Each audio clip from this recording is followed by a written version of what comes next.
Bueno, hola a todos. ¿Les parece que demos comienzo ya, Euge, si te parece? Bueno, Bueno, perfecto. primero les quería comentar un poco a todos los que se conectaron y agradecerles por la participación. Que comenzamos este año a armar, como decía César, el Comité de Medicina Interna, un grupo de pediatras. A mí me toca ser de secretaria del comité. Yo soy la doctora Villarruel, trabajo en el Hospital San Roque de Paraná.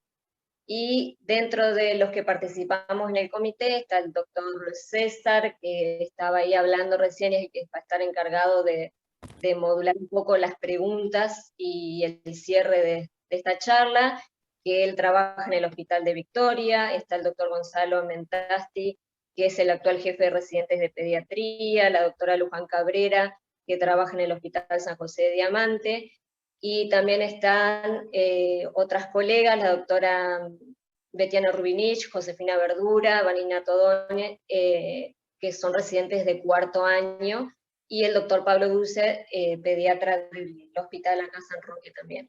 Así que nuestra idea es empezar a compartir actividades, que la gente se vaya sumando, los colegas que quieran ir participando, y también haríamos una encuesta más adelante como para ver qué temas nos interesan a todos los colegas de la zona, como para ir reforzando y tratando de llevar, acercar el conocimiento de la medicina interna que, bueno, es muy interesante y que tiene varios capítulos. Y en esta oportunidad, para inaugurar esta jornada, la convocamos a la doctora Eugenia Hernández, que ella es médica emergentóloga del Hospital Garraham. Yo la estoy conociendo, es un gusto. Y bueno, y daremos Gracias. inicio a esta charla. Así que cuando quieras, Euge, arrancar. Bueno, primero que nada los felicito por esta iniciativa que siempre implica mucho esfuerzo personal de cada uno de aquellos que tiene la motivación de llevar el aprendizaje a un mejor nivel y también de difundirlo. Y aliento a todos que se sumen, participen, apoyen, respondan la encuesta, propongan temas, que como ella dice, la medicina interna es, además de hermosa, muy importante. Y que, bueno, obviamente eso no puede ser más que algo bueno para los pacientes, que es la finalidad que todos tenemos. Así que, nada, los felicito por eso, les agradezco la invitación para participar. Y bueno, si quieren, ya comparto pantalla y arrancamos. Bárbaro. Muy bien, bueno. Entonces, bueno, como todos saben, la idea hoy es hablar un poco de la fisiopatología del shock con César. Bueno, estuvimos viendo cuáles eran los temas, así que yo arranco con la fisiopatología. No me voy a adentrar en los tipos de shock porque ya sé que después van a profundizar en cada uno de los diferentes tipos. Lo que yo traté de darle es una visión desde mi perspectiva de médica pediatra y también de emergentóloga, y pensar qué es lo que le pasa al cuerpo de nuestros pacientes en el momento en que están atravesando esta situación de shock, para poder primero sospecharlo y después ver en cuáles de esos puntos de desequilibrio en que encontramos el organismo podemos ir eh, tomando medidas que nos vayan a servir para mejorar la situación en la que están nuestros pacientes. Así que lo que yo les propongo es que si alguien quiere participar, lo puede ir haciendo para que no sea algo como unidireccional. Se pueden hacer preguntas, pueden hacer comentarios, eh, y bueno, en la medida en que César, que iba a estar ahí un poco coordinando ese tema, vaya viendo que surge alguna duda, me dicen, frenamos y vamos viendo los comentarios de la gente o lo que quieran decir. Y si no, al final de la presentación también se pueden hacer comentarios o preguntas. Así que bueno, la fisiopatología del shock entonces es el tema que nos ocupa. Para empezar, vamos con la definición. La definición, como sucede siempre con las definiciones, puede sonar muy linda y ser muy como atractiva, pero en realidad a veces no nos resulta tan práctico desde un punto de vista laboral. Pero sí es importante conocerla para poder entender bien de qué es lo que estamos hablando. Entonces, si uno habla de shock, sabemos que es un síndrome agudo, que lo caracteriza es que hay una insuficiencia en la circulación. Esa insuficiencia en la circulación lleva a que la llegada tanto de oxígeno como de glucosa a los tejidos no sea adecuada, y cuando eso pasa, falla la síntesis energética a nivel celular. Entonces lo que tenemos es un desbalance energético y de oxigenación entre las demandas del cuerpo y la posibilidad que tiene el organismo en ese momento de entrega, tanto de oxígeno como de glucosa. Ese desbalance genera un estado de desequilibrio, y el desequilibrio, bueno, el cuerpo trata de regularlo de la manera en que puede, pero tenemos una situación crítica. Necesitamos energía y no tenemos, o no tenemos la cantidad adecuada, y necesitamos que nuestro corazón pueda bombear la sangre al organismo y llevar el oxígeno y los nutrientes que el organismo necesita y llevarse los desechos, y la circulación no funciona bien. Bueno, esta imagen me pareció un poco ilustrativa porque me lo imagino como algo así, ¿no? El shock. Entonces, como veníamos diciendo, hay una insuficiencia circulatoria y energética. Esto puede deberse a un montón de motivos diferentes. Si los tenemos que nombrar o que clasificar, podemos decir que lo que tenemos es un volumen de sangre inadecuado y por ende una capacidad de transporte de oxígeno inadecuada, y en ese caso hablamos de un shock hipovolémico o hemorrágico, con las diferencias que esto implica, ¿no? En el shock hemorrágico perdemos la sangre completa, en el hipovolémico los líquidos y electrolitos, o sea que el transporte de oxígeno en el hemorrágico va a estar muy comprometido, y no tan así en el hipovolémico. También puede ser por una distribución inadecuada, es decir, en el cuerpo hay volumen, pero ese volumen se distribuye de una manera inefectiva, y entonces terminamos teniendo una hipovolemia efectiva con el líquido en un lugar donde no es útil, y en este caso ejemplos de shock distributivo son el shock séptico, el anafiláctico, el neurogénico.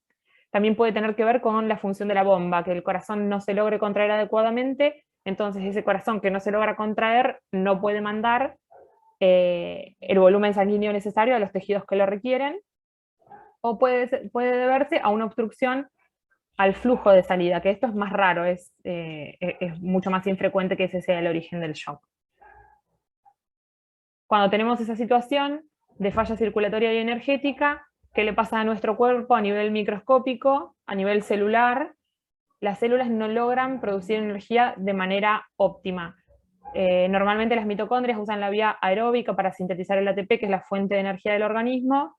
En este caso no lo logran. ¿Por qué? Porque la llegada de oxígeno es inadecuada, entonces el organismo tiene que pasar de una respiración aeróbica a una respiración anaeróbica con una utilidad mucho menor y una síntesis de ATP muy disminuida entre un tipo de respiración y la otra. Y por otro lado, se termina produciendo un aumento de los desechos metabólicos con acumulación de ácido láctico y acumulación de dióxido de carbono. Entonces, todo esto que describimos y que lo dice tan lindo el libro y que lo podemos pensar a un nivel celular, ¿cómo se refleja en el día a día de nuestro trabajo? Bueno, acá me pareció importante recordar el triángulo de evaluación pediátrica como una herramienta fundamental en el primer acercamiento del paciente. ¿Sí? ¿Alguien dijo algo? El triángulo de evaluación pediátrica como herramienta inicial de acercamiento al paciente, que uno solo necesita mirar a ese niño en el momento, o niña en el momento que se acerca. Y ahí uno va a poder ver, tiene que mirar tres cosas fundamentales: el aspecto del paciente, que nos habla de cómo funciona su sistema nervioso; el aspecto de su piel, que nos va a hablar indirectamente de la circulación; y el trabajo respiratorio, que nos va a hablar del aspecto respiratorio, pero también de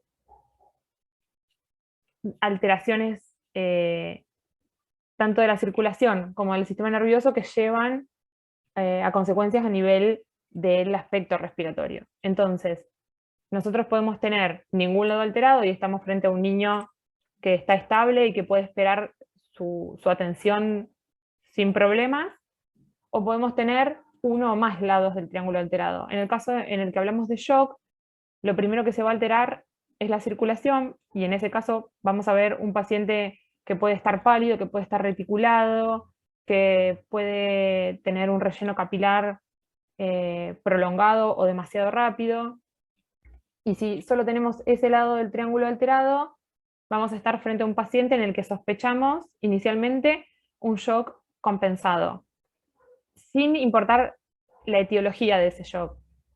Solo viendo la alteración circulatoria es en lo que tenemos que pensar, o sea, sindrómicamente pensamos en un shock compensado.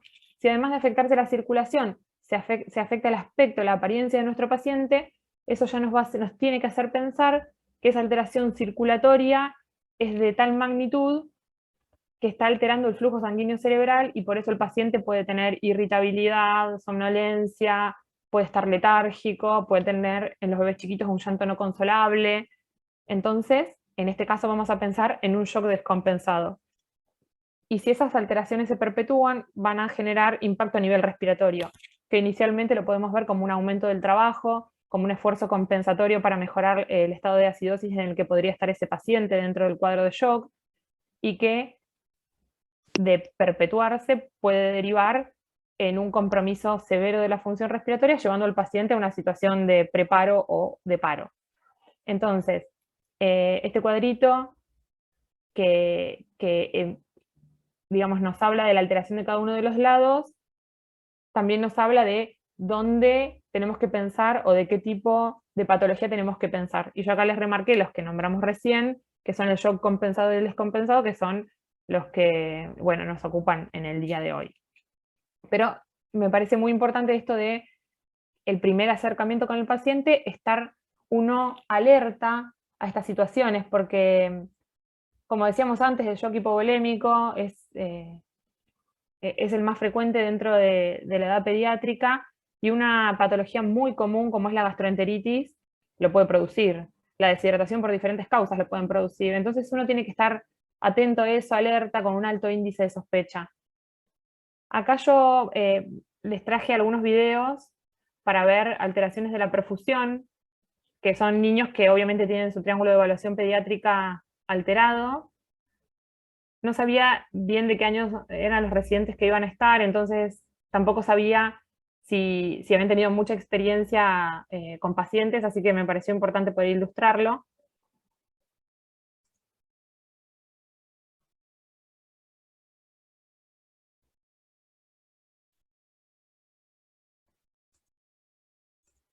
En el caso del paciente es el mismo en todos los videos. Se podía ver en el video anterior un esfuerzo respiratorio muy importante y un quejido expiratorio también marcado, el tórax todo reticulado, la alteración del estado global del paciente era, no le filmé la carita, pero era un nene con tendencia al sueño, que estaba hiporreactivo, que reaccionaba frente a estímulos sobre todo dolorosos. En este caso, ahí bueno, otra vez se escucha como ese llanto o ese quejido, que uno ya de solo escucharlo se da cuenta que es un niño que no está bien. Y en este caso, la idea es que puedan ver mejor el relleno capilar.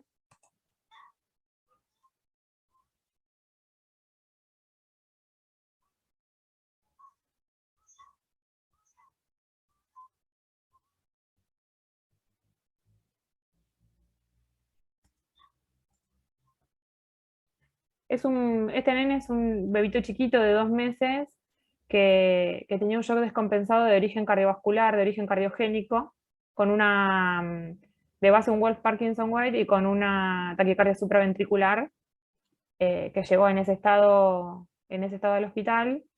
Y bueno, me pareció útil poder mostrarles también estos signos de mala perfusión. El paciente tenía un relleno de entre 4 y 5 segundos, estaba todavía normotenso, y bueno, se iniciaron las maniobras que corresponden a la taquicardia supraventricular, que no son lo que nos ocupa hoy, pero al nivel sintomático es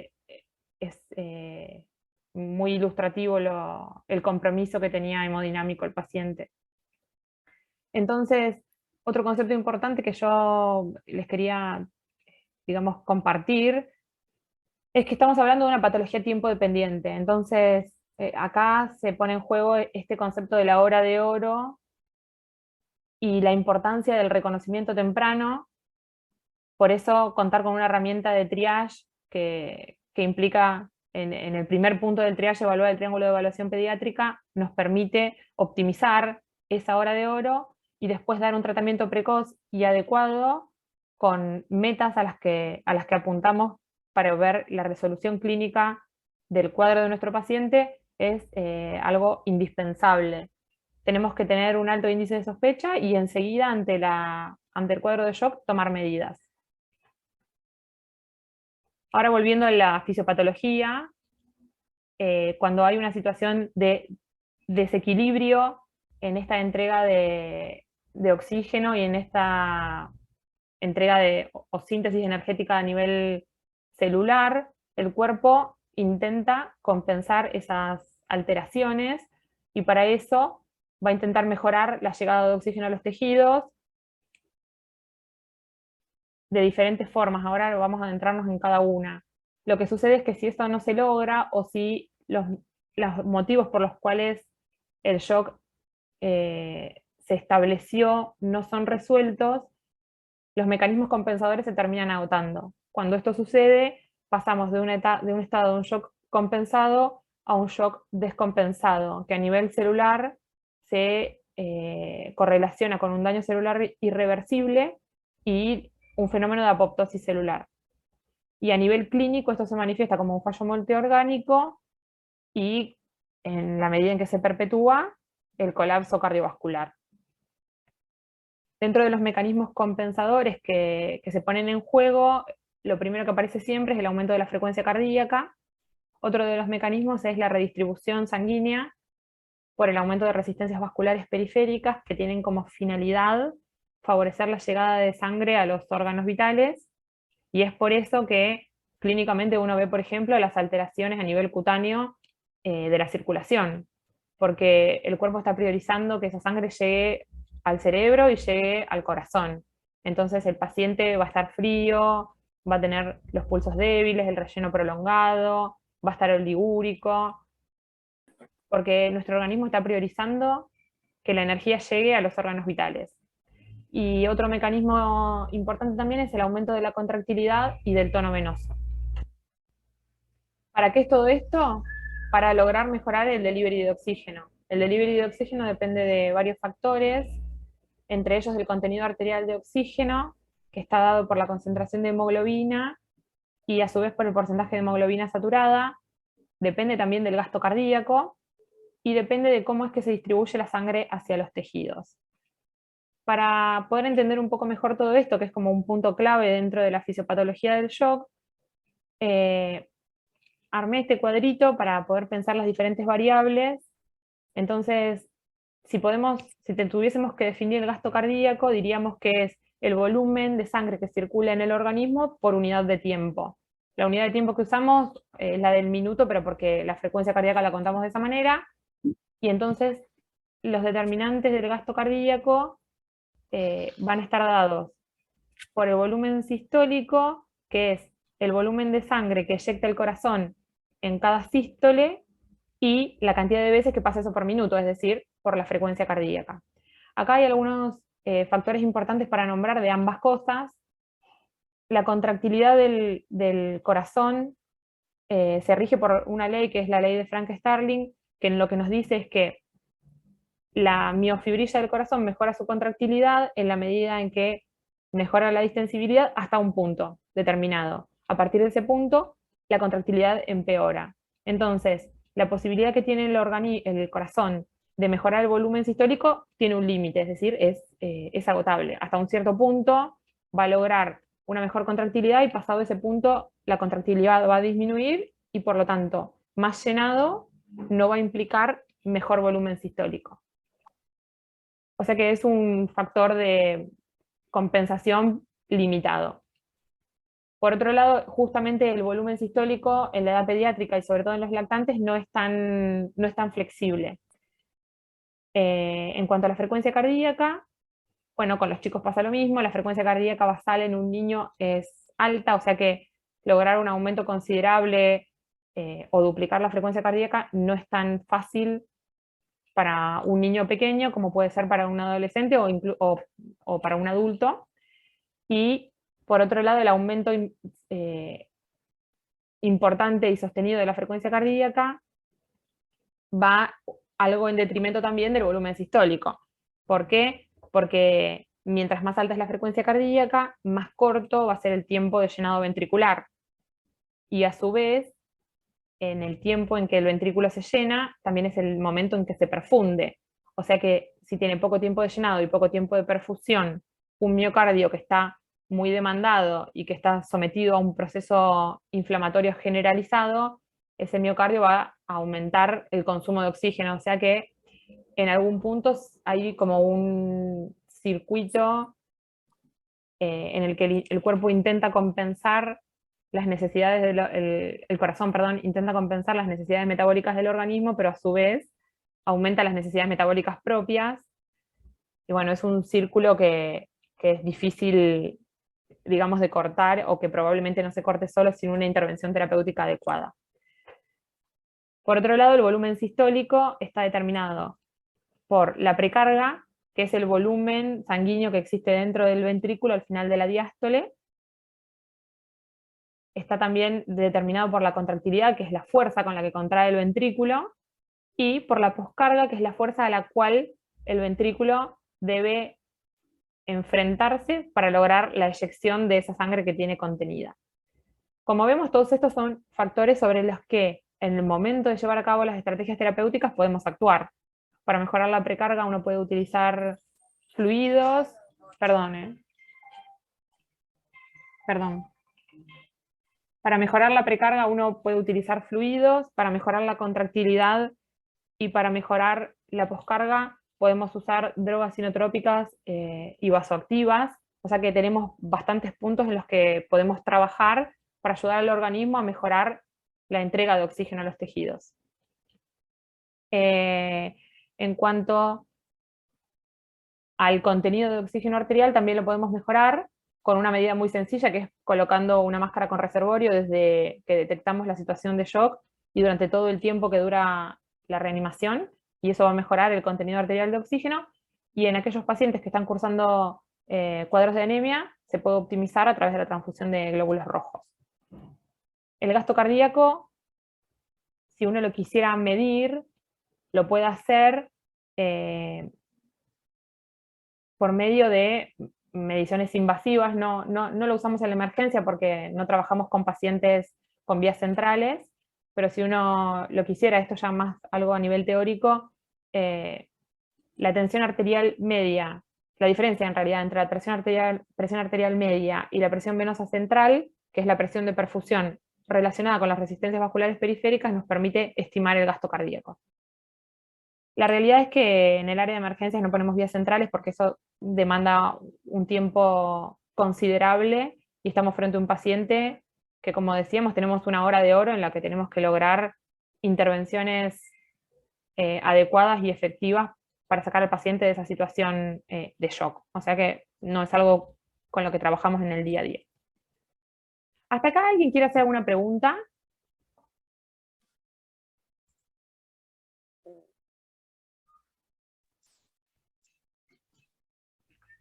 Euge, por ahora nada, che.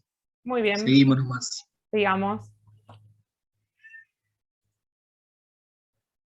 Bueno, entonces, otros conceptos a tener en cuenta, lo puse como, digamos, en un apartado por esto mismo que decía antes, ¿no? Hay algunas cuestiones que uno va a leer en los libros y que son importantes en el paciente que está en shock, pero con la que no vamos a trabajar salvo que tengamos un paciente invadido. Pero bueno, es importante, digamos, recordar el concepto. La saturación de presión de oxígeno a nivel venoso central es un parámetro que nos va a permitir evaluar el equilibrio entre el delivery de oxígeno y la demanda. ¿Por qué? Porque, bueno, normalmente nuestra sangre tiene disponible más oxígeno del que nuestros tejidos utilizan, y en el momento en que hay un aumento de la demanda y o una disminución de la entrega, lo que hace el organismo de forma compensatoria es aumentar la extracción de oxígeno. Y esto se va a manifestar como una disminución en la saturación del oxígeno venoso. La meta cuando uno está manejando a un paciente con shock y lo tiene invadido es que este oxígeno venoso central sea mayor del 70%. Otro valor que podemos considerar es la presión venosa central, que en muchas situaciones se utiliza para estimar la precarga, pero que esto no es tan lineal. En verdad, la presión venosa central mide la presión a nivel de la aurícula derecha o de la vena cava superior, permite estimar un poco mejor la precarga del ventrículo derecho, pero no es exacto en cuanto a lo que a la precarga respecta. Y después, como decíamos antes, la presión de perfusión tisular es la diferencia entre la tensión arterial media y la presión venosa central, y tenemos, como siempre, un valor, digamos, ideal o al que quisiéramos aspirar, que es entre 55 y 60 milímetros de mercurio. Con lo que nosotros sí contamos en la emergencia como parámetro para ver la respuesta del paciente a los objetivos terapéuticos es con el índice de shock, que es algo sencillo y es la relación entre la frecuencia cardíaca y la tensión arterial sistólica. Cuando el paciente está shockado, va a tener una frecuencia cardíaca alta y una tensión arterial sistólica que puede estar dentro de la normalidad o baja. En la medida en que nuestras acciones van redituando en resultados positivos, lo que se espera es que la frecuencia cardíaca del paciente empiece a bajar y la tensión arterial sistólica empiece a volver a la normalidad. Si estaba baja, subir, y si no, mantenerse. Entonces, el índice de shock de un paciente que recién ingresa, en el que todavía no tomamos ninguna conducta o que está descompensado, va a ser un número grande, alto, y en la medida en que esto se va resolviendo, ese número va a ir disminuyendo. No hay un número normal, porque bueno, como todos sabemos, estos valores varían según la edad, entonces no hay un valor único, pero sí uno puede ir mirando la tendencia del índice y eso sirve como evaluación de las respuestas terapéuticas. Desde un punto de vista etiológico, en lo que a la clasificación del shock respecta, tenemos el hipovolémico, como habíamos dicho, el cardiogénico, que tiene que ver con la falla de la bomba, y el shock distributivo, que puede ser el anafiláctico, el neurogénico, el séptico. Lo que sucede es que, digamos, en un inicio, o el motivo que los origina es diferente, pero finalmente, y en la medida en que el cuadro progresa y no se toman medidas terapéuticas, los diferentes tipos de shock van, digamos, compartiendo las alteraciones a nivel de los diferentes puntos de una hipovolemia real o efectiva, de compromiso cardiovascular, de alteración en la distribución sanguínea por pérdida de los mecanismos de resistencias vasculares periféricas. Entonces, si bien teóricamente uno los clasifica, y esto es importante conocerlo y entenderlo, y también saber cuál fue la alteración inicial, en la medida en que progresan, se van a ir comprometiendo el resto de los órganos. Entonces, para pensar cada uno de los tipos de shock, me pareció útil este cuadrito, que es conocido. De hecho, en el PALS está, digamos, hay un diagrama muy similar.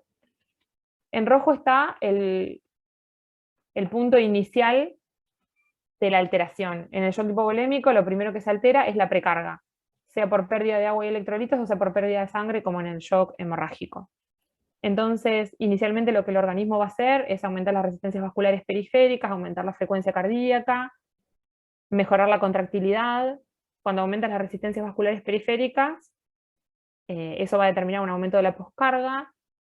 Entonces, bueno, inicialmente el organismo podrá mantener un volumen sistólico adecuado, pero en la medida en que estos mecanismos dejan de ser efectivos y el shock se profundiza, el volumen sistólico va a empezar a bajar, y con ello, a pesar de mantener la cardíaca alta, va a bajar también el gasto cardíaco y va a derivar en un descenso de la tensión arterial y un shock finalmente descompensado. Si hablamos del shock cardiogénico, el problema inicial está a nivel de la bomba, es decir, lo que va a ser inefectivo en un principio es la contractilidad.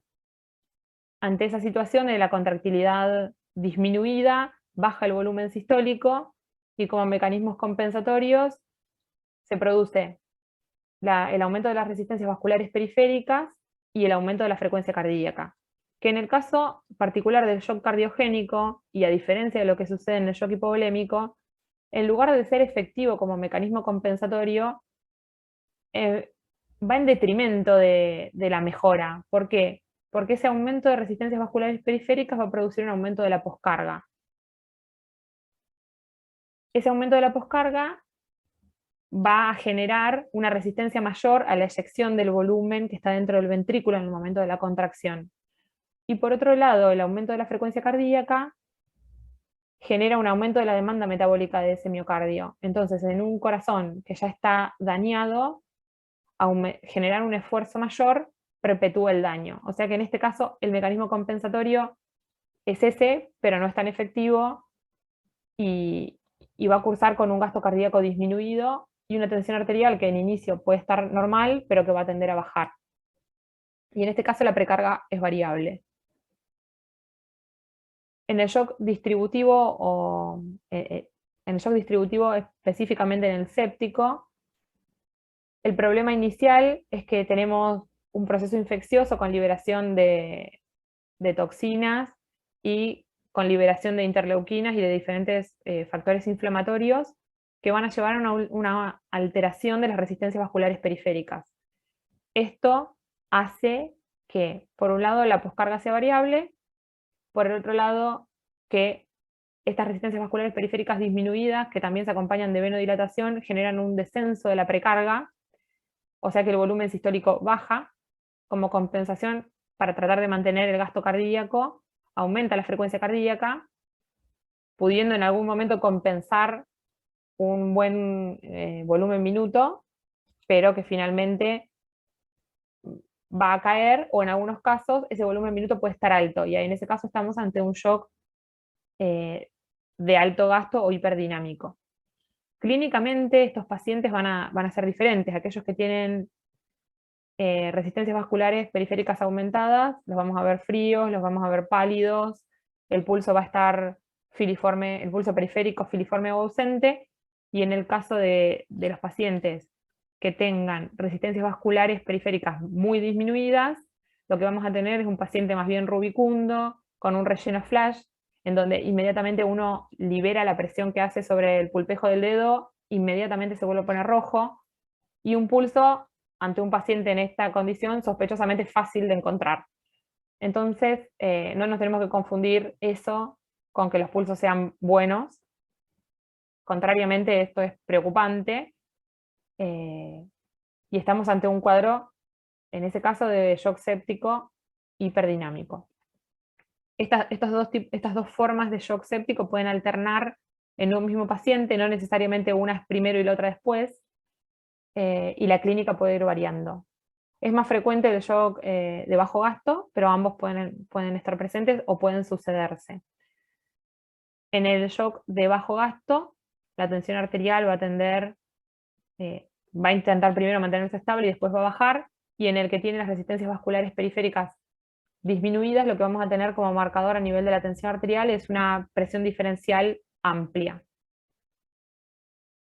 En el caso del shock anafiláctico, la alteración inicial está a nivel de las resistencias vasculares periféricas, que tenemos vasodilatación arteriolar, venodilatación, y lo que también tenemos es una vasoconstricción a nivel de la vasculatura pulmonar. Entonces, en este caso, a nivel de la poscarga vamos a tener una poscarga alta en el ventrículo derecho y baja en el ventrículo izquierdo. Esta poscarga alta en el ventrículo derecho va a determinar una menor eyección de sangre hacia el lecho pulmonar y por lo tanto una disminución de la precarga del volumen sistólico izquierdo. Y bueno, como con mecanismo compensatorio se intenta mejorar la contractilidad, pero va a ser variable. La cardíaca, como siempre, va a aumentar, y el gasto cardíaco también va a estar bajo junto con la tensión arterial. Otra forma de clasificación que, bueno, un poco lo lo fui diciendo durante la explicación del shock séptico, es en alto y en bajo gasto cardíaco. En el de bajo gasto, como decíamos, las resistencias vasculares periféricas están muy aumentadas para redistribuir la sangre a los órganos que más lo necesitan, a los órganos vitales, y esto se acompaña del aumento de la frecuencia cardíaca, la disminución de la precarga, el aumento de la contractilidad, para tratar de compensar esa precarga disminuida y poder lograr un volumen sistólico bueno, que finalmente termina cayendo y se traduce en una presión baja. Y en el shock de alto gasto cardíaco, hiperdinámico o caliente, sucede lo que hablábamos antes, bajan las resistencias vasculares periféricas, tenemos un volumen sistólico alto, un gasto cardíaco alto, y una tensión arterial diastólica baja. No sé si hasta acá quieren hacer algún comentario o pregunta, quizás son muchas palabras y muchos como factores que pueden ir cambiando. Euge, che, buenísimo hasta acá. Por ahora preguntas no hay. Probablemente lo que vamos a ¿Se ofrecerle... durmieron? No, no creo. Puede ser, viste que en las residencias... le vamos a ofrecer probablemente a la gente de las distintas residencias, que hay varias residencias acá, algún material y probablemente estos cuadritos que son la verdad que muy aclaradores y necesarios para entender la fisiopatología de todo lo que está pasando con el paciente, capaz que después te los robamos y Sí, yo les mando a la clase y les digo bien de dónde saqué toda la bibliografía, porque usé básicamente manuales, porque me parece que algo tan elemental como la fisiopatología, no, está bueno tener algún paper actualizado sobre alguna cuestión puntual, pero usé bastante el PALS, usé el manual de emergencia y cuidados críticos de la SAP en la última actualización, que creo que es 2020, y después hay un manual de la CEUP, que está lindo, y ahí también explican bastante conciso pero claro el concepto de la fisiopatología del shock. Perfecto. Y bueno, sí, después hay un facilitar montón de material complementario, pero eso se los puedo mandar. Sí, después nosotros yo hablo con Gonza, para que te facilitemos a las residencias la clase, si sos tan generosa de compartirla, y por ahí estos cuadros que seguramente tengan que tener algún tiempo para decantar toda esta información, pero se está entendiendo perfecto, así que te estamos siguiendo todos muy atentos. Bueno, cualquier cosa vos me interrumpís. Sí, vos tranqui. Dale. Bueno, entonces seguimos. Ahora viene, esto un poco lo fuimos hablando a lo largo de la exposición hasta ahora, pero esto es algo realmente importante. Cuando uno habla del shock y de la hora de oro, no es solo un concepto, es algo realmente de mucha relevancia.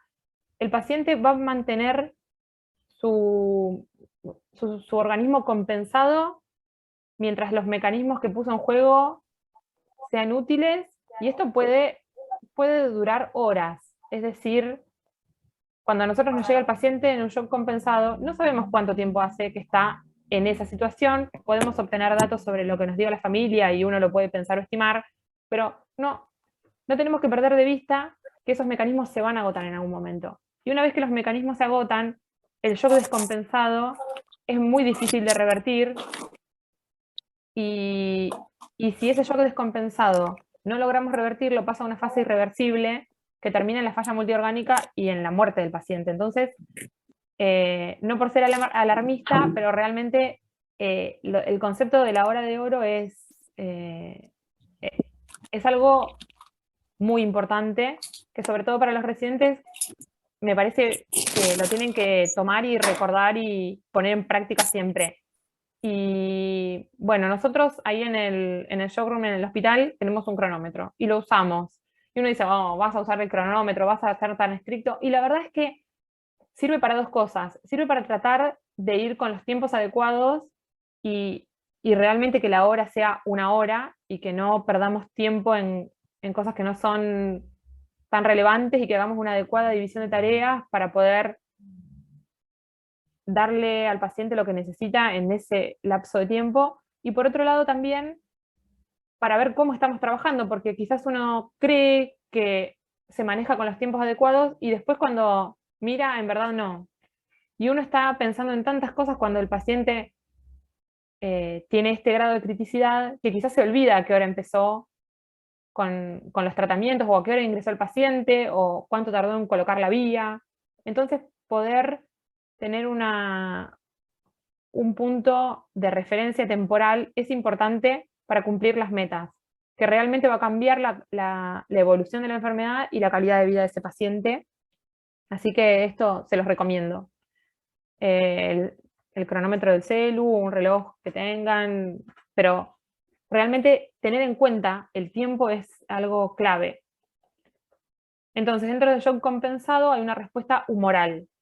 ¿Qué es lo que pasa? Aumenta la adrenalina, aumenta la noradrenalina. Esto tiene la finalidad de mejorar la contractilidad del miocardio y también de mejorar el tono de la vasculatura. ¿Para qué? Para que se logren aumentar las resistencias vasculares periféricas, que como habíamos visto es uno de los puntos claves para lograr mantener la tensión arterial adecuada.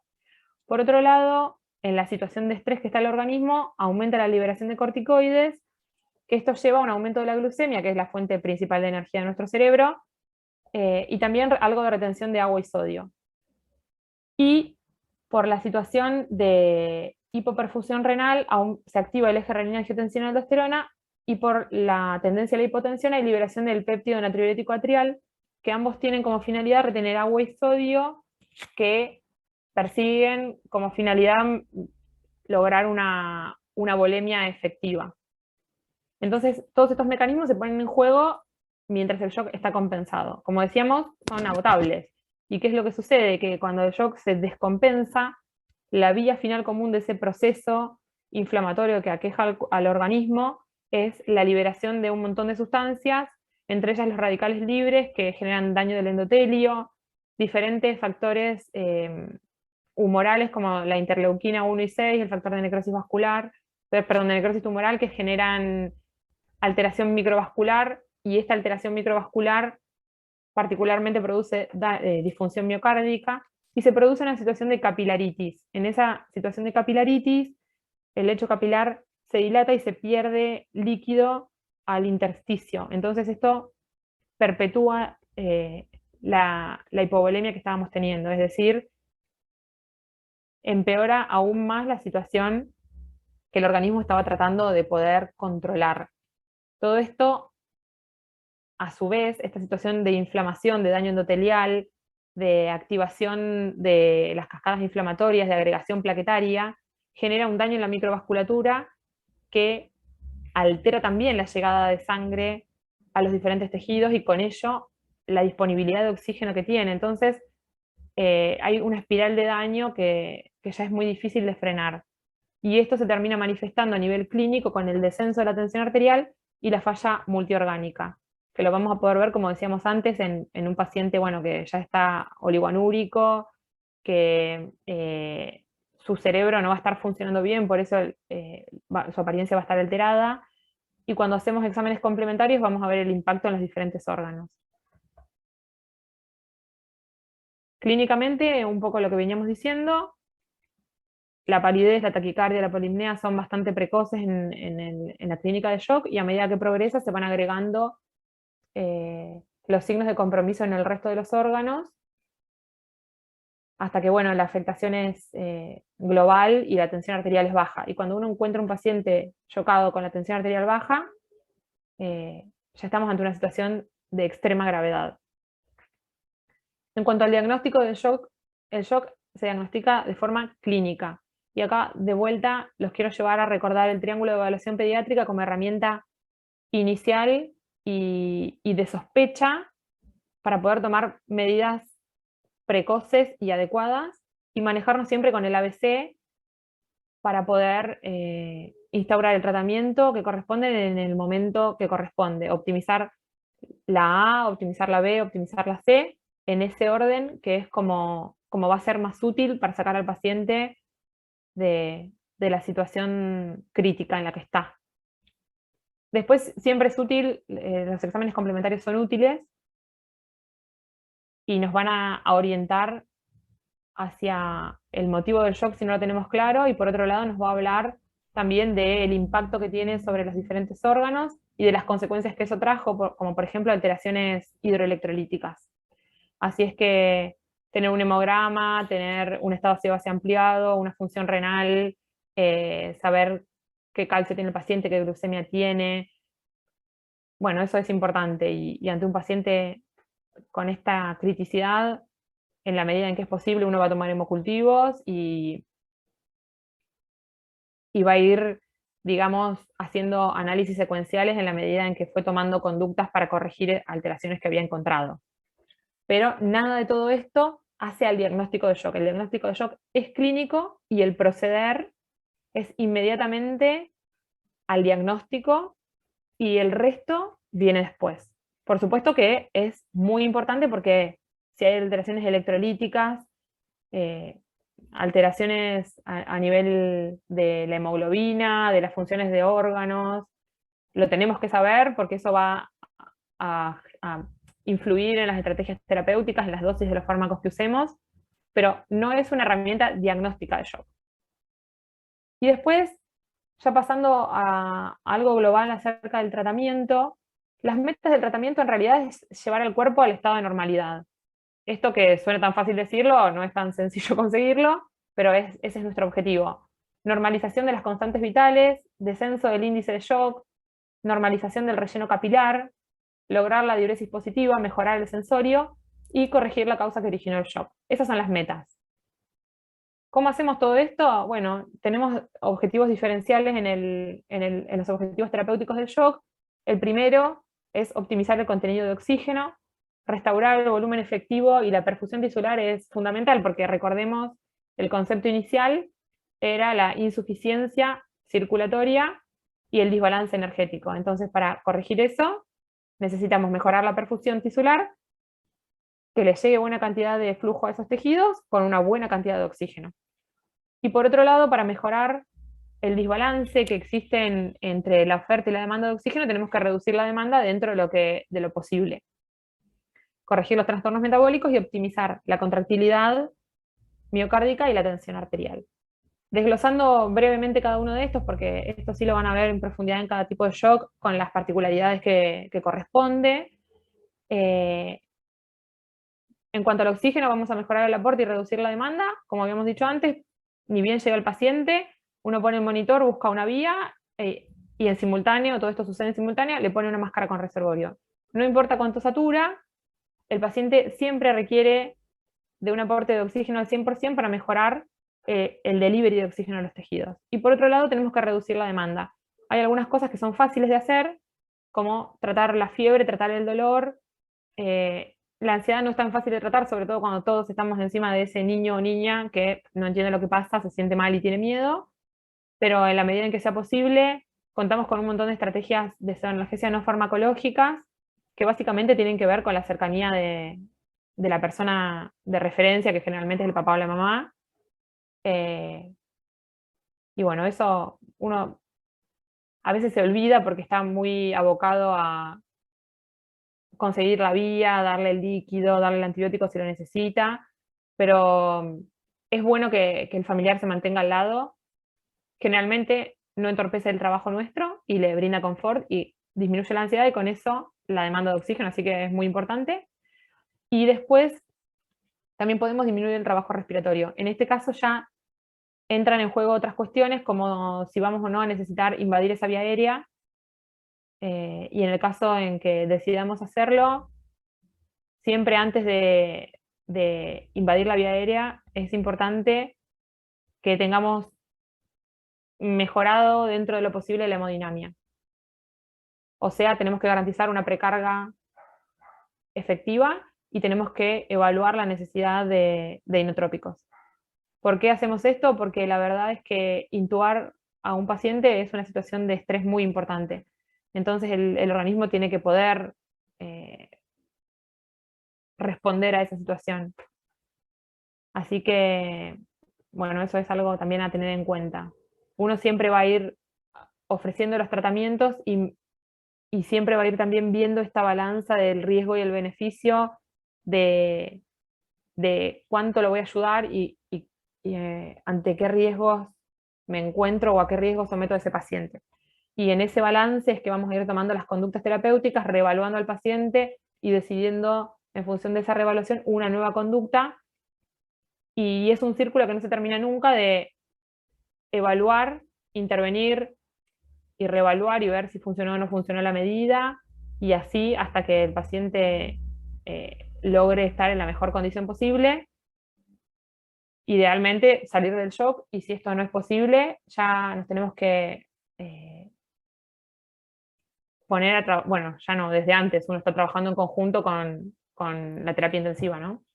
Considerar siempre que un paciente en shock puede llegar a requerir terapia intensiva, y si lo tenemos disponible en el centro en el que trabajamos, y vemos que el paciente no está respondiendo al volumen y vamos a poner inotrópicos, y ya el trabajo ya pasa a ser conjunto, no porque uno no pueda tomar la decisión, sino porque es importante que a ese paciente también lo esperen a dónde van, sepan cuál era la situación en la que el paciente se encontraba, y si el paciente va a tener que ser de derivado, más todavía es importante trabajar con el centro receptor.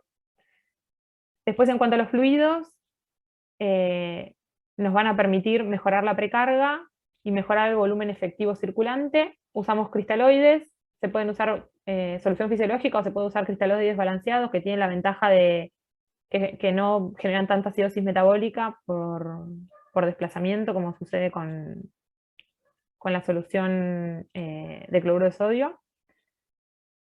¿Cómo los vamos a administrar? Los vamos a administrar siempre en bolo con jeringa, porque lo que necesitamos es que rápidamente el paciente reciba ese líquido dentro del intravascular.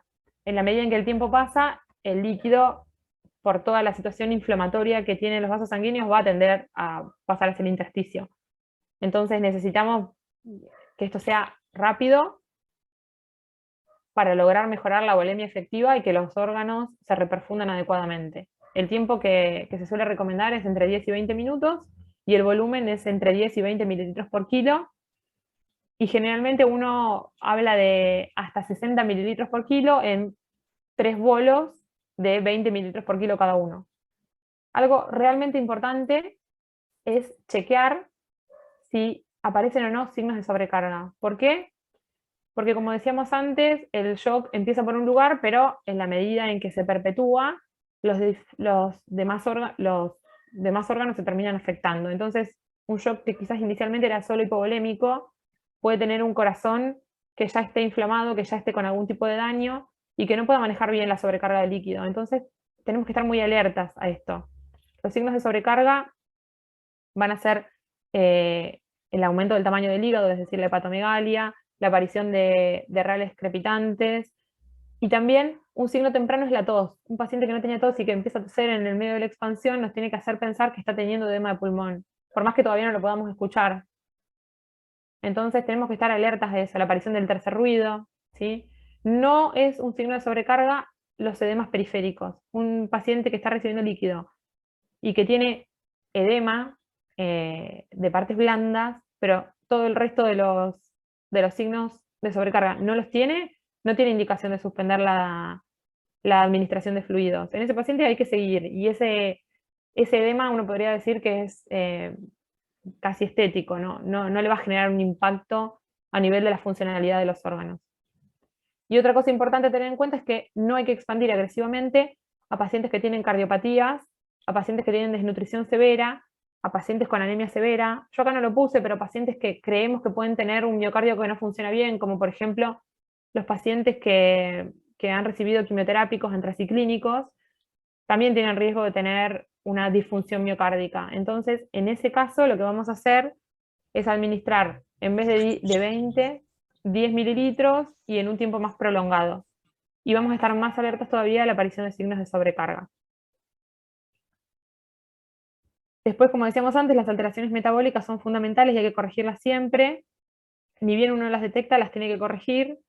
De hecho, muchas de estas forman parte de las H y bueno, todas en realidad forman parte de las H y las T, que son las causas de paro reversible. O sea que estaríamos adelantándonos a corregir algo que nos puede llevar a una situación catastrófica.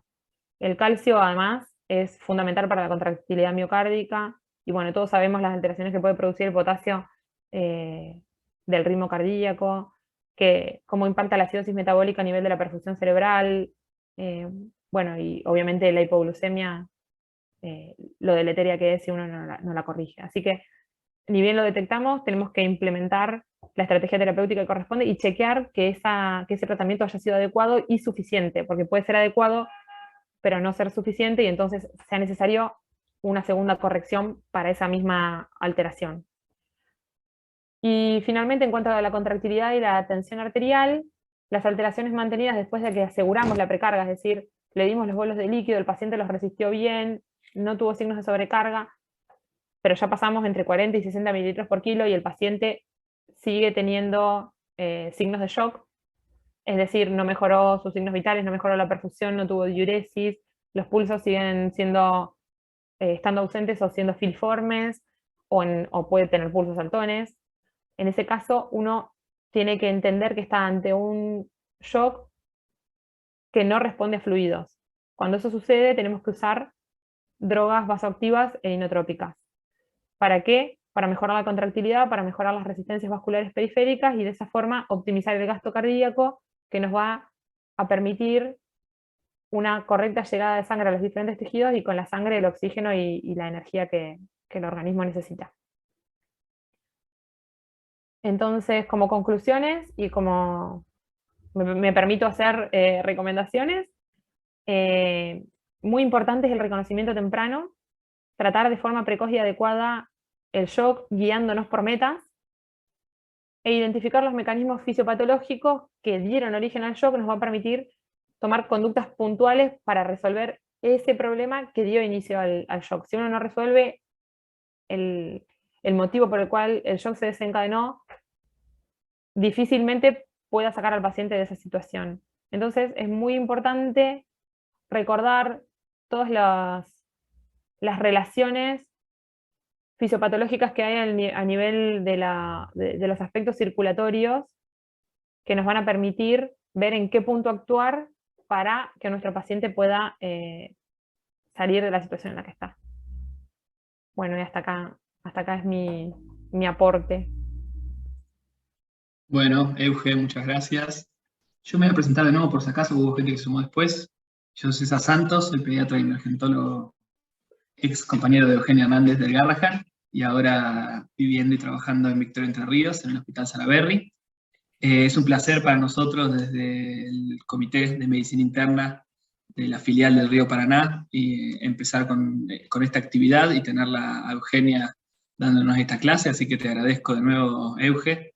La verdad que me parece que esto, si bien surgió inicialmente como una clase para brindar a la residencia de San Roque y que después fuimos sumando otras residencias, y después la verdad es que quisimos aprovecharte y hacer esta invitación generalizada, porque estoy seguro que esto le puede servir a un montón de pediatras ya recibidos y formados, y nosotros en nuestros hospitales en la provincia tenemos muchos también generalistas, médicos que por ahí no tienen especialidad y que finalmente son los que terminan tratando a este paciente, o por lo menos seguro que les toca la atención inicial, así que esta clase me parece que va a ser muy útil y seguramente haga la diferencia en muchos pacientes.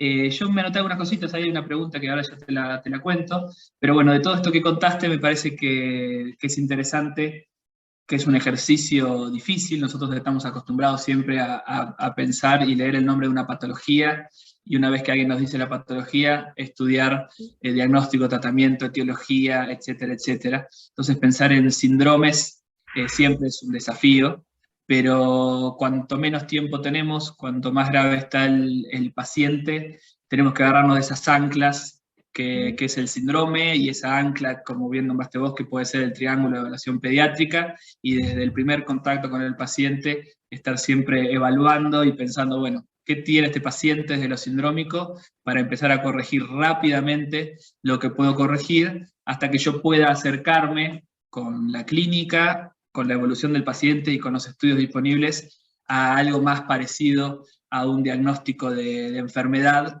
y pueda ir acercando el bochín para tratamientos adecuados. El shock en general tiene un tratamiento inicial, después vamos a ver, porque la verdad que las clases que hemos programado hablan mucho con anafilaxia, con shock séptico, también de otras cosas del shock, pero me parece que si nosotros arrancamos desde la primera evaluación con el triángulo de evaluación pediátrica y pensamos esto de, bueno, ¿cuántos lados tiene alterado este paciente? Y ya ahí empiezo a abrir las antenitas a ver si este paciente está perdiendo los mecanismos de compensación. y hago un ABC adecuado con aporte de oxígeno, tratando los problemas metabólicos y mejorando y optimizando todo lo que tenga que ver con energía y oxígeno, probablemente esos primeros minutos haya ganado un montón de ventaja, digamos, hasta que finalmente pueda decir, bueno, este es hipovolémico, es hemorrágico, es anafiláctico, y me toque quizás en ese primer paso ir desviándome un poquito de acuerdo a lo que cada paciente puede necesitar. Y después también de lo que decías, siempre hay que apuntar a cuál es mi objetivo. Mi objetivo principalmente es que este paciente primero no muera, porque estamos hablando de pacientes graves, y después hablar de la morbilidad, porque no todo es vida o muerte, pero sabemos que cuando Eugenia nos decía que este paciente pasa de estar compensado a descompensado, cuando este paciente ya no mantiene los mecanismos de compensación y nos encontramos con un paciente hipotenso, que es una de las diferencias que tenemos con los adultos, nosotros tenemos pacientes chocados con tensión normal, y ese es el paciente que nosotros tenemos que trabajar para no llegar a la hipotensión y no llegar a la descompensación. Bueno, ahí hay un salto en la mortalidad, que es una variable dura, y que obviamente que es importante, pero también hay un salto importantísimo en la morbilidad, y cómo va a tener ese paciente luego sus riñones, su corazón, su cerebro y el resto de sus órganos. O sea que siempre hay que trabajar pensando en qué necesita el paciente y tratar de respetar los tiempos, y como acá hay gente de muchas ciudades, como mi ciudad que es pequeña también, siempre hay que adelantarse. O sea que nosotros tenemos que lograr ofrecerle al paciente lo que necesita en donde estemos. Y si eso significa derivar al paciente oportunamente, lo tendremos que hacer, pero las medidas que habló Eugenia acá y que vamos a hablar en las siguientes clases, son medidas que se pueden hacer fuera de la terapia intensiva, incluyendo inotrópicos y drogas vasoactivas, y son medidas que si el paciente las necesita, las tendremos que hacer mientras derivamos al paciente. Así que me parece que tu clase ha sido impecable, la disfruté y disfruté verte. Gracias. Y vamos a pasar a alguna preguntita que te hacían, que preguntaban si existía alguna ventaja terapéutica de usar cánulas de alto flujo en vez de usar máscara con reservorio en la reanimación inicial de este paciente. No he leído mucho al respecto, para ser honesta, pero pienso lo siguiente: con la cánula de alto flujo uno la usa, digamos, también con la finalidad de controlar la FIO. En este caso nosotros queremos una FIO del 100%. Sí es verdad que lo podemos hacer igual con la cánula de alto flujo, y es verdad que puede ser más confortable para el paciente. También es verdad que no está tan disponible, y también desde los, digamos, fisiopatológico puede generar un poquito de presión positiva a nivel del lecho vascular pulmonar, que eso podría llegar a dar alguna utilidad, pero la verdad es que digamos, no lo he leído con detalle como para responderlo. Creo que no debe tener una diferencia sustancial, pero la verdad lo puedo buscar y se los hago llegar por medio de César, porque no he leído medicina basada en la evidencia sobre eso. En mi opinión, creo que el salto, digamos, de resultados no va a ser tan importante, pero es esto, es una opinión. Así que me gustaría buscarlo y se los envío. Bueno, lo dejamos pendiente. Yo creo que a veces lo óptimo va en detrimento de lo posible, y sobre todo, como decías vos, en esta hora de oro.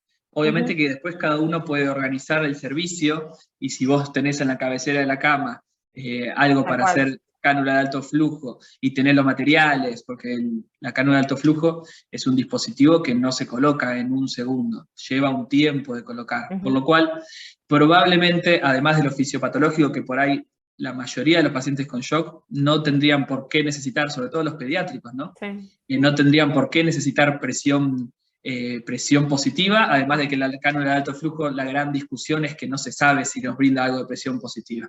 Entonces, por practicidad, por disponibilidad, por costo y por tiempo, probablemente con la máscara de reservorio a la cabecera del paciente alcance y sobra, pero podemos buscar si hay algo distinto o tiene alguna aplicación específica en algún paciente. Como generalidad, y como decía Euge, el tema de reanimación, que es importante también, me gustó esa palabra y me la anoté. Nosotros muchas veces limitamos la palabra reanimación cuando nos toca hacer RCP, Y este paciente es un paciente gravísimo que puede estar preparo, y todo esto que estamos haciendo es parte de una reanimación, no con masaje, no está en paro, pero lo tenemos que tomar con la misma seriedad, porque probablemente ese paciente, si tardamos o hacemos medidas inadecuadas o no hacemos lo que hay que hacer, terminemos en una reanimación cardiovascular con resucitación, digamos, y RCP propiamente dicho.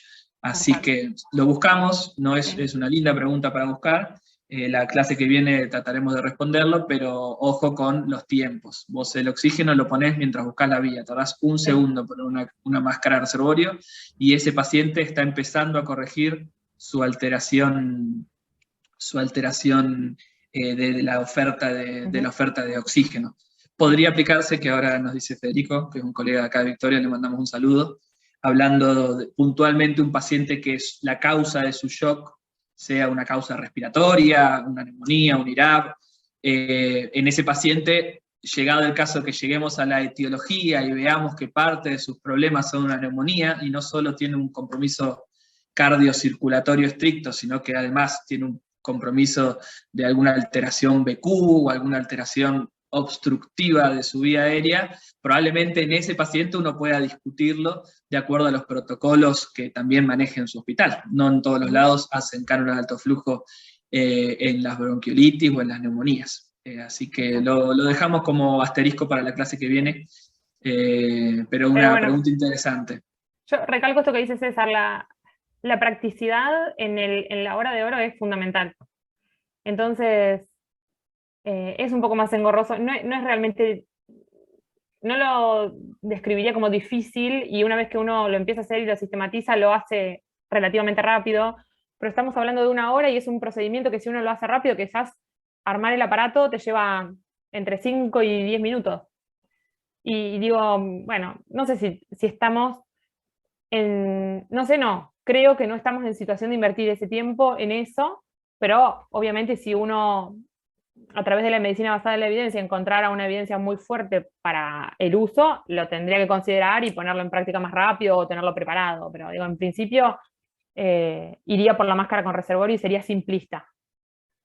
Sí, por ahora en lo que es resucitación y PALS y ATLS y demás, la indicación de un paciente chocado, la indicación inicial en el ABC es oxígeno al 100% por máscara de reservorio, digamos. Podemos buscar si hay alguna nueva evidencia y que se está empezando a utilizar, pero hasta ahora las indicaciones de las guías de resucitación son oxígeno por máscara con reservorio al 100%. Así que bueno, esa era la pregunta. Creo que no hay más preguntas. La próxima seguramente nos organizaremos. Quería hacer una pregunta por algo que nos comentó Eugenia. Respecto a nosotros habitualmente cuando hacemos la reposición de líquidos en pacientes en shock, generalmente, como decías vos, usamos más solución fisiológica que otras soluciones como Ringer lactato. ¿Usted en su experiencia encuentran un beneficio superior a utilizar Ringer lactato versus solución fisiológica, como para nosotros como residencia poder hacer un cambio si es que lo merece, por lo menos desde nuestro lado?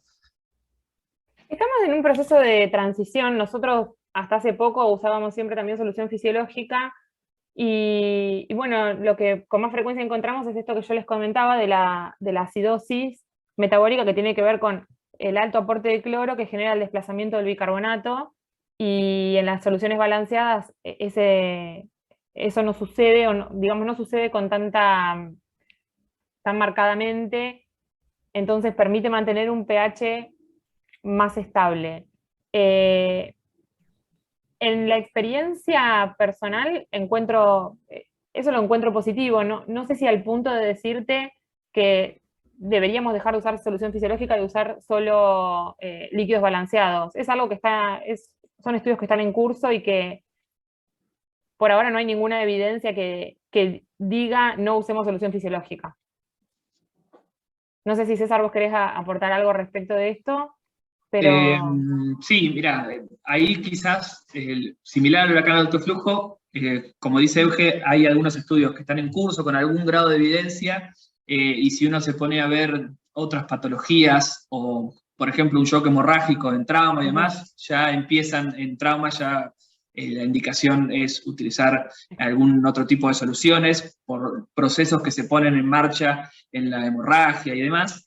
Yo la clase que viene, que ya la tengo armada, vamos a charlar un poquito de algún estudio que hay en adultos también, que recomendaría esto. Ahí nuevamente entra la disponibilidad y los costos. Uno podría quizás iniciar con solución fisiológica que tiene a mano, y a medida que el paciente va necesitando más volumen, a medida que el paciente persiste en shock, considerar, o por ejemplo un shock hipovolémico en el que el paciente sigue teniendo pérdidas, entonces vos pasaste los 20, los 40 por kilo, y seguir reponiendo. Bueno, ahí tenés que empezar a considerar esto que dice Eugenia, de cuáles son los efectos adversos y las cosas positivas que tiene cada solución.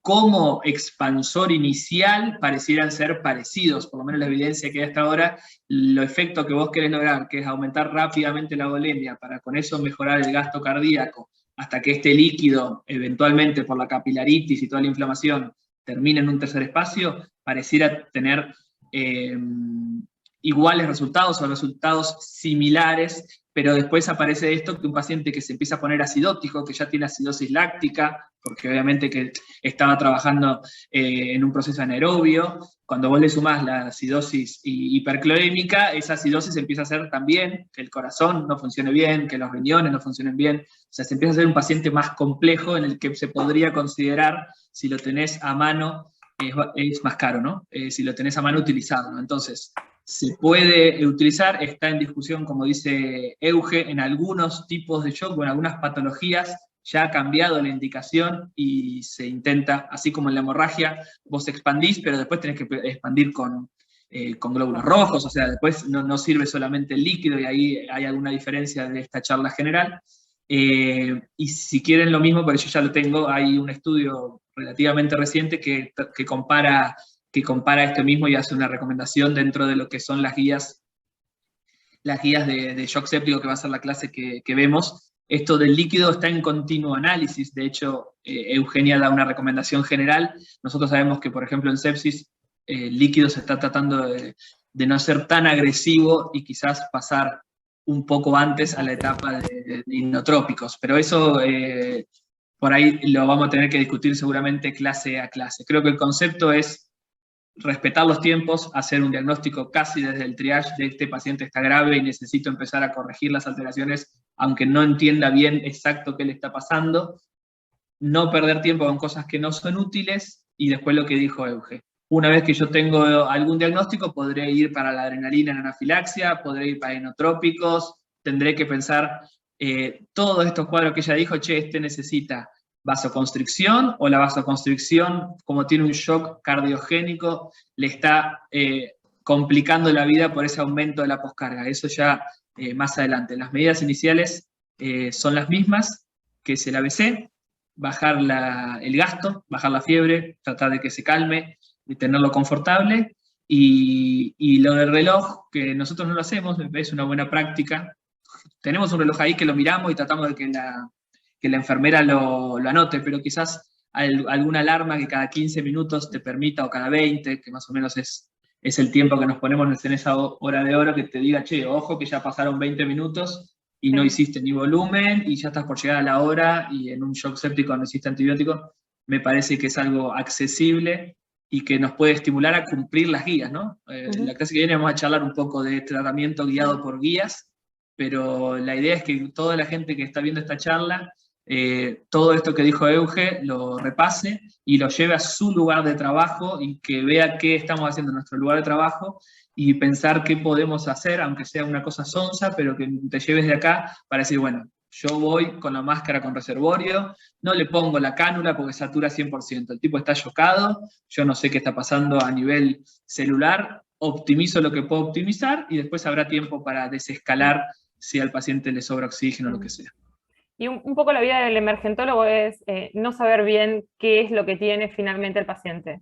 Uno se maneja mucho con los diagnósticos sindromáticos y trabaja mucho en función de eso, y despliega como un abanico grande de posibles diagnósticos diferenciales, y trabaja con lo más frecuente, con lo más grave y con lo que más morbilidad puede llegar a tener, y va intentando, en la medida en que toma conductas, ir descubriendo qué es lo que le pasa. Pero es raro que nosotros como emergentólogos sepamos desde el principio el diagnóstico del paciente. Entonces, pensar en la fisiopatología nos ayuda mucho Y yo digo, es con lo que el emergentólogo normalmente trabaja, pero es con lo que trabaja cualquier médico que hace a demanda espontánea. Porque te tocan la puerta y vos no sabés qué hay detrás de la puerta. Y bueno, te encontrás con lo que te encontrás, y a veces tratar de llegar al nombre y apellido de la patología nos entorpece tomar medidas que en un inicio sabemos que van a ser buenas para ese paciente. Entonces hay que intentar recorrer el camino sin rápidamente pensar en el punto final. Después, si terminó teniendo un shock séptico o terminó teniendo un shock hipovolémico, bueno, lo vamos a ver después, pero yo tengo que pensar que esas dos cosas pueden ser. ¿Y qué es lo que voy haciendo? Y voy manejándome en ese camino, haciendo las cosas que no lo van a dañar y que lo van a permitir salir de esa situación. Y si tengo que abordar dos tratamientos al mismo tiempo y retrospectivamente, digo, me parece que era más probablemente hipovolémico que séptico, bueno, el peor escenario es que haya una infección y no la trate, entonces también hay que considerar el uso del antibiótico, y si después hay que dar marcha atrás con algún tratamiento que se instaló, se hace. Pero en esa hora de oro uno tiene que mirar muchas cosas y pensar en muchos diagnósticos diferenciales, los más frecuentes y los más graves a la cabeza. Bueno, muy bien. Vamos a programar con el comité, ya que hay interés y que es una cosa que hemos estado hablando también acá. Vamos a programar probablemente en algún momento algo relacionado con alto flujo, que entiendo que es algo que ahora que se viene el invierno también va a ser útil seguramente para muchos hospitales, así que aprovechando el disparador vamos a ver si inventamos alguna charla de alto flujo y con alguna experiencia en los lugares donde lo hacen y la compartimos con la gente de Entre Ríos. Así que bueno, Euge, yo te vuelvo a agradecer, estamos medio justito de tiempo. Muy bien. Saludos por allá, para el Garrahan. Gracias. Y muchísimas gracias de nuevo, y les mando un saludo a todos los que se conectaron, y muchísimas gracias. Espero que les haya servido. Muchas gracias. Chao, muchas gracias. Chao, hasta luego. Gracias. Muy bueno, chao.